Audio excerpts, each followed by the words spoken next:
Hello दोस्तों। आज की कहानी शायद आपकी सांसों की रफ्तार को कम कर दे और आपको घुटन महसूस होने लगे। मेरी आपसे रिक्वेस्ट है कि अगर आप कमजोर दिल के हैं तो इस वीडियो को पूरा ना देखें।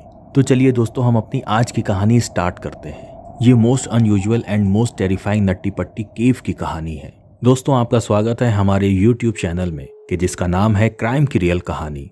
उम्मीद करता हूँ आप सब अच्छे होंगे। 24 नवंबर 2009 अमेरिका के यूटा में रहने वाला जॉन एडवर्ड नाम का एक 26 साल का लड़का, जो कि अपनी जॉब से सीधा छुट्टी लेकर अपने घर यूटा में पहुंचता है और वहां जाकर वो फैमिली से मिलता है। फैमिली से मिलने के बाद सभी फैमिली मेंबर्स एक प्लान बनाते हैं, क्यों ना इस वेकेशन को कुछ अच्छे तरीके से मनाया जाए, और फिर सब मिलकर नट्टी पट्टी केव एक्सप्लोर करने का प्लान बनाते हैं। और ये प्लान उनकी लाइफ का सबसे खौफनाक डिसीजन होने वाला था। तो सभी घर वालों का प्लान ये होता है कि 24 नवंबर की रात 8 बजे केव में जाएंगे और कुछ घंटों बाद वापस लौट आएंगे। लेकिन वहां जो होने वाला था ये कोई सपने में भी नहीं सोच सकता था। हालांकि जॉन इस केव में पहली बार जाने वाला था, लेकिन इसे थोड़ा बहुत केविंग का एक्सपीरियंस था, क्योंकि वो अपने छोटे भाई के साथ बचपन में केविंग किया करता था। नट्टी पट्टी केव में एक ऐसा सेक्शन था जो काफी ज्यादा चैलेंजिंग था, जिसे बर्थ कैनल कहा जाता था, जो कि बहुत ज्यादा नैरो और टाइट था, जिसकी वजह से वहां एक्सपीरियंस केवर भी अपनी बॉडी को स्क्विच करके निकल नहीं पाते थे, क्योंकि स्पेस कंजेस्टेड होने की वजह से केवर्स के हिप और शोल्डर वहां फंस जाया करते थे और जितनी भी वो कोशिश कर ले नहीं निकल पाते थे और उन्हें निकालने के लिए रेस्क्यू टीम की जरूरत पड़ती थी। और इसी वजह से इस केव को सालों पहले बंद कर दिया गया था और ये नट्टी पट्टी केव मार्च 2009 में ही रीओपन हुई थी, कुछ नए रूल्स के साथ। रूल्स ये थे कि केव के अंदर जाने से 21 दिन पहले वहां की अथॉरिटी से परमिट लेनी होगी और केवर्स के हर ग्रुप में 2 एक्सपीरियंस केवर होना कंपलसरी है। जॉन और उसका छोटा भाई जॉस दोनों एक्सपीरियंस केवर्स थे और इसी वजह से अंदर जाने की इन्हें परमिट मिल जाती है। और फिर सभी फैमिली मेंबर्स नट्टी पट्टी केव के पास पहुंच जाते हैं, जिसकी साइज सिर्फ 30 इंची ही थी। वो सभी लोग 24 नवंबर की रात 8 बजे केव के अंदर इंटर होते हैं। तो पहले तो 1 घंटे तक सब कुछ ठीक ठाक चलता है और सभी लोग कॉन्फिडेंटली आगे बढ़ते रहते हैं। लेकिन फिर जॉन, जॉस और उसके 2 दोस्त बिग स्लाइड की जगह पर रुक जाते हैं और आपस में एक मैप देखकर डिसाइड करते हैं कि वो इस केव के सबसे ज्यादा चैलेंजिंग एरिया यानी बर्थ कैनल को विजिट करेंगे, क्योंकि बर्थ कैनल इस केव के सबसे डीप सेक्शन में था। ये कैनल इतना टाइट था कि सिर्फ कुछ ही लोग इस कैनल को क्रॉस कर पाए थे और ये माना जाता है कि यहाँ एक लॉन्ग टाइप का पैसेज है और अगर इसे क्रॉस कर गए तो इसके बाद एक और लंबा पैसेज आएगा और अगर उसे भी क्रॉस कर गए तो एंड में एक छोटी और बिल्कुल थोड़ी सी स्पेस मिलेगी जहां आपको टर्न होने का मौका मिलेगा और फिर वहां से आप टर्न लेकर वापस आ सकते हैं। हालांकि इतना टाइट एरिया था कि इसमें एक्सपीरियंस केवर्स को भी घुटन होने लगती थी और वो पैनिक हो जाते थे। जॉन और उसका छोटा भाई जॉर्ज जो उसके पीछे आ रहा था, उन्हें बर्थ कैनल मिल जाती है और वो दोनों बर्थ कैनल के अंदर घुस जाते हैं। लेकिन इनसे एक गलती हो जाती है कि जॉन और जॉर्ज जिस रूट में घुसे थे वो बर्थ कैनल की रूट थी ही नहीं। जॉन और जोस एक्चुअली में एक गलत रूट में घुस चुके थे और इसके बारे में इन्हें कोई भी आइडिया नहीं था। जॉन 15 फीट आगे मूव करते हैं और इसी बीच इनके सामने कई सारी चट्टानें आ जाती हैं। हालांकि जॉन हेल्दी था तो वो अपनी बॉडी को डिफरेंट ओरिएंटेशन में मूव कर सकता था। वो अपनी कमर, अपनी शोल्डर और अपने दोनों पैरों को प्रॉपर डायरेक्शन में फोल्ड करके वो आगे मूव करता जा रहा था और जॉन अब क्रॉक स्क्रू के रूट में आ चुका था और जिस तरह से जॉन आगे बढ़ता जा रहा था पैसेज और भी टाइट हो रहा था और अब उसके लिए पीछे मुड़ना भी बहुत ज्यादा मुश्किल हो चुका था, क्योंकि वो पैसेज बहुत ज्यादा टाइट था। उसे ऐसा लग रहा था कि वो बर्थ कैनल में है और उसके अकॉर्डिंग इसके एंड में एक स्मॉल एरिया आएगा और उसी में उसको टर्न होने का मौका मिलेगा। इसलिए वो आगे बढ़ता जा रहा था और यही जगह थी जहां चीजें और ज्यादा बिगड़ जाती हैं, क्योंकि अब तक वो आ चुका था क्रॉक स्क्रू एरिया में और उस एरिया को क्रॉस करने के लिए केवर को बहुत ज्यादा छोटे और फ्लेक्सिबल होने की जरूरत पड़ती थी और सिर्फ कुछ ही लोग अपने स्किल्स की मदद से इसे क्रॉस कर पाए थे। और वहां से केवर को रॉक लिफ्ट से शार्प 90 डिग्री बैंड होना होता है और ये स्मॉल एरिया क्रॉस करने के बाद जॉन मोस्ट डिफिकल्ट एरिया में पहुंच चुका था। लगभग 5 साल पहले एक 16 साल का लड़का इसी क्रॉक स्क्रू एरिया में अटक गया था, जिसकी हाइट सिर्फ 5 फुट 7 इंची की थी और वेट 63 किलो का, और उसे रेस्क्यू करने के लिए 14 घंटे लग गए थे। जॉन भी यही एग्जैक्ट स्पॉट पे था, जबकि उसकी हाइट 6 फीट थी और वेट 90 केजी था और इसी वजह से जॉन के पास अपनी बॉडी को टर्न करके वापस लौटने का कोई ऑप्शन नहीं था और वो ना चाहते हुए भी आगे बढ़ता चला जा रहा था। जॉन को लग रहा था ये बर्थ कैनल की सबसे टाइट जगह में से एक है, मतलब कि आगे उसे एक बिग स्पेस मिलेगी और वहां उसे टर्न होने का मौका मिलेगा। और यही सोचकर वो अपने स्टमक को प्रेस करते हुए आगे बढ़ता चला जा रहा था। जॉन को पता भी नहीं था कि वो कहाँ पहुंच रहा है। उसे उम्मीद थी कि आगे कोई एक ओपनिंग जरूर होगी जिसके जरिए वो यहाँ से बाहर निकल पाएगा। और तभी वो स्पीड से नीचे गिरने लगता है और खुद को अपने हाथों से रोकने की कोशिश करता है और जोर से चिल्ला के अपने भाई से कहता है, जोश तुम इधर मत आओ, मुझे फॉलो मत करो। केव से बाहर निकलने के लिए जॉन को लगातार आगे बढ़ते रहना जरूरी था, तो वो अपने कंधे का सहारे से आगे बढ़ता जा रहा था। और तभी जॉन को अपने हेडलैम्प से एक होल की ग्लिम्स दिखाई देती है और जॉन के अंदर एक उम्मीद जागती है। और यही जॉन की जिंदगी की सबसे बड़ी और आखिरी गलती थी। वो आगे बढ़ता है और अपने सर को होल के अंदर डालता है और एग्जैक्टली जॉन जिस होल में जा रहा था वो अननोन थी और अब वो वहां पहुंच चुका था। वो टनल और भी ज्यादा टाइट थी और वहां की स्पेस पहले से भी बहुत ज्यादा कम थी। जैसे कि उसने सोचा था कि आगे एक ओपनिंग मिलेगी और वो वहां से निकल पाएगा, लेकिन आगे तो रास्ता बंद था।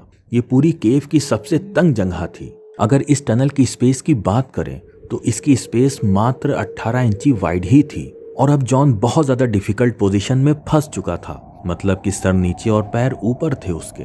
वो करीब 70 डिग्री एंगल में मुड़ा हुआ था। वो अपने को ऊपर मूव करने की कोशिश कर रहा था, मगर वो लगातार अपनी कोशिश के बावजूद नाकाम हो रहा था और उसे उस होल में बहुत ज्यादा घुटन महसूस हो रही थी। This whole was very exhausting. उसका एक हाथ यूजलेस पोजीशन में फंसा हुआ था और दूसरा हाथ चेस्ट की ओर मुड़ा हुआ था। वो दीवार के सहारे खुद को मूव करने की कोशिश कर रहा था और अपनी कोशिशों के बावजूद उसे जल्दी ही रियलाइज हो जाता है कि इतनी मेहनत के बावजूद वो मूव नहीं कर सकता है। जॉन के पैर भी होल के सबसे स्मॉल साइड में फंसे हुए थे। वो जोश को दोबारा पुकारता है और चिल्लाता है कि जोश तुम कहाँ हो, जबकि जोश उसके ठीक पीछे ही था। लेकिन वो अपने भाई की तरह इस एरिया को क्रॉस नहीं करता है, बल्कि वो अपने फीट को आगे करता है और फिर अपने सर को पीछे रखता है ताकि वो आगे आसानी से टर्न हो सके। जॉस को जॉन की आवाज कंटिन्यू सुनाई दे रही थी। फाइनली जॉस पहुंच जाता है उस जगह पर जहां वो देखता है कि जॉन एक होल में फंसा हुआ है और उस होल ने जॉन को पूरा निगल लिया है और उसके सिर्फ 2 पैर ही दिखाई दे रहे हैं। जॉस जॉन के पैरों को अपने दोनों पैरों से पकड़कर खींचने की कोशिश करता है, लेकिन जॉन थोड़ा सा ऊपर आता है और अचानक ग्रिप छूट जाता है और जॉन फिर वापस अपनी इनिशियल पोजीशन पर चला जाता है। और बार बार जोश की कोशिशों के बावजूद भी कुछ नहीं हो पा रहा था और इस सिचुएशन में दोनों फ्रस्ट्रेट हो जाते हैं। इतनी कोशिशों के बाद जोश को ये बात तो अब तक समझ में आ चुकी थी कि यहाँ पर एक प्रोफेशनल रेस्क्यूअर की मदद लेनी ही पड़ेगी और दोनों के बीच ये डिसाइड होता है कि जोश बाहर जाएगा मदद लेने के लिए और जॉन यहाँ अपनी पूरी कोशिश करेगा रिलैक्स रहने के लिए और धीरे धीरे सांस लेने के लिए, क्योंकि यहाँ ऑक्सीजन की बहुत ज्यादा कमी थी। खैर जोश केव के बाहर आता है और सभी को इस बात की जानकारी देता है। इसके बाद फौरन रेस्क्यू टीम को बुलाया जाता है। एक्चुअली यहाँ पर सबसे बड़ी प्रॉब्लम ये थी कि जॉन अपसाइड डाउन पोजीशन में था और रेस्क्यू डॉक्टर का मानना था कि अपसाइड डाउन पोजीशन में रहने की वजह से वो सिर्फ 8 घंटे तक ही जिंदा रह सकता है और उसके बाद सारे ऑर्गन्स फेल होना शुरू हो जाएंगे। क्योंकि जॉन और रेस्क्यूअर दोनों के पास ज्यादा टाइम नहीं था, तो जॉन के रेस्क्यू के लिए सबसे पहले एक फीमेल रेस्क्यूअर अंदर जाती है जिसका नाम था सुशी और वो अपने पैरों में रस्सी बांधकर अंदर जाती है और उसकी हाइट सिर्फ 5 फीट 3 इंची की ही थी, जिसकी वजह से सुशी को कॉर्क स्क्रू एरिया क्रॉस करने में बहुत ज्यादा आसानी हो जाती है और वो रात के 12:30 बजे जॉन से मिलती है। अब तक जॉन को वहां फंसे हुए 9 घंटे बीत चुके थे। फिर सुशी और उनकी आपस में बातचीत होती है। सुशी कहती है, hi John, my name is Sushi, how is going. John reply में कहता है, thank you Sushi for coming, but I really want to get out. Sushi कहती है, no worry John, you are going to be out of. John को ये professional help देखकर बहुत अच्छा लग रहा था और ये सोच रहा था कि वो तुरंत यहाँ से निकल जाएगा, लेकिन वो गलत था। सुशी जॉन की कंडीशन देखकर ये समझ चुकी थी कि ये सिचुएशन जितनी बुरी दिख रही है, ये कहीं और ज्यादा उससे खराब है। सुशी जॉन के पैरों में रस्सी बांधकर उसे ऊपर खींचने की कोशिश करती है। प्रॉपर स्पेस ना होने की वजह से सुशी को काफी दिक्कत आ रही थी और इसी वजह से वो रस्सी को खींच नहीं पा रही थी। सुशी बहुत कोशिश करती है, उससे ज्यादा कि जितना वो कर सकती थी, लेकिन वो भी 2 घंटे की मेहनत के बाद डिसअपॉइंट हो जाती है और उसे भी यहाँ से बाहर जाना पड़ता है। सुशी बाहर आकर अंदर की सिचुएशन बताती है तो सभी रेस्क्यूअर्स मिलकर जॉन को बाहर निकालने के लिए एक नया प्लान बनाते हैं। वो प्लान ये था कि एक पुलिस सिस्टम को इंस्टॉल किया जाएगा और एक मशीन के जरिए जॉन को खींचा जाएगा, क्योंकि 5 साल पहले ब्रॉक क्लार्क नाम का एक इंसान उस स्क्रू एरिया में अटक गया था और उसके बाद उस पुलिस सिस्टम से ही उसे निकाला गया था। पुलिस मशीन के इक्विपमेंट को दूसरी साइड ले जाने में घंटों लग रहे थे और टनल एक्सट्रीमली कंजेस्टेड थी। सिर्फ छोटे टूल को ही अंदर ले जाया जा सकता था और उसे असिस्ट करने के लिए एक टाइम पर सिर्फ एक ही पर्सन जा सकता था और उस पर्सन को कद में छोटा और फ्लेक्सिबल भी होना जरूरी था ताकि वो अच्छे से क्रॉक एरिया को क्रॉस कर पाए। ये सिचुएशन आसान नहीं थी क्योंकि पुलिस सिस्टम को इंस्टॉल करने में घंटों का टाइम लग रहा था और इसी दौरान केवर्स जॉन से बात करके जॉन को रिलैक्स रखने की कोशिश भी कर रहे थे, क्योंकि जॉन को वहां अटके हुए 12 घंटे बीत चुके थे।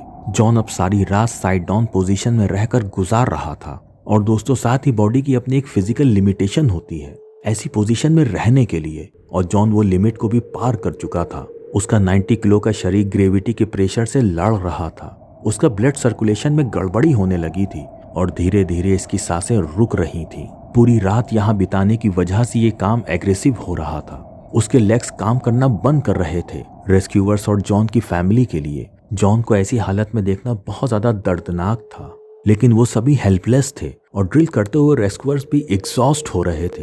रेस्क्यूअर्स को पता था कि वो जब चाहे यहाँ से बाहर निकल सकते हैं, लेकिन यही चीज जॉन की किस्मत में नहीं थी। वो परेशान था और अपने चेस्ट को एक्सपैंड करने की कोशिश कर रहा था जिससे वो सांस ले सके, और वहाँ हवा में ऑक्सीजन का कंसंट्रेशन भी कम हो रहा था। और अब इतना टाइम बीतने के बाद जॉन के पास एक टेलीकॉम सिस्टम इंस्टॉल किया जाता है और दूसरी साइड जॉन से उसकी वाइफ एमिली बात करती है।